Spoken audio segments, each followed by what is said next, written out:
Moi, je le répète souvent, mais je suis curieux, j'aime bien voir comment sont les autres. Ici, ils le font comme ça et ça marche. C'est le premier pays exportateur de combattants au monde. Change-nous avec ça. En fait, ils injectent de l'eau propre là-dedans, ils posent comme ça là-dessus, tac.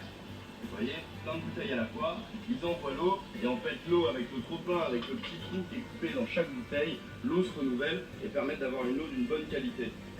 Et pour nourrir, en fait, ils ont des tuyaux où ils envoient une pompe avec dans le tuyau, ils ont des réserves avec des tonnes de Noclis d'Artemia et d'Artemia. Et en fait, ils envoient l'eau à l'intérieur et ils peuvent nourrir clac, clac, clac, clac, clac, clac, très rapidement tous les poissons.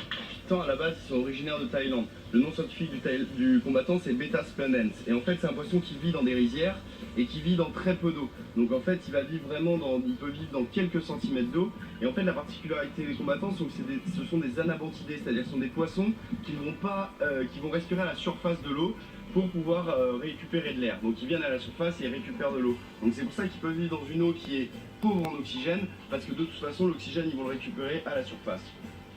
Donc vous voyez, quand vous achetez un combattant dans une animalerie en France, il y a de grandes chances, vraiment de grandes chances que votre combattant, il ait débuté sa vie dans une grosse bassine en béton jusqu'à ce qu'on sache si c'est un mâle ou une femelle. Et si c'est un mâle, et bien ensuite il a poursuivi sa vie dans une bouteille de whisky pendant quelques mois.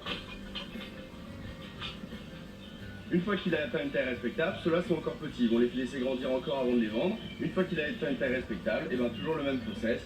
Il part en vente chez un grossiste et après il est expédié en Europe et vous le retrouvez chez vous. Donc les mâles, ils sont maintenus un par un dans ces bouteilles de whisky.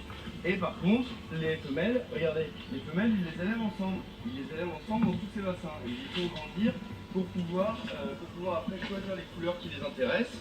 Regardez, ils choisissent les couleurs qui les intéressent et ils les mettent en couple avec le mâle de la couleur qui l'intéresse pour obtenir le croisement souhaité, quoi.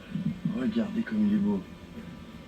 En fait, cela c'est un peu le showroom. Je pense qu'il met ses plus beaux exemplaires dans ces petits bacs en verre pour pouvoir les montrer à ses clients.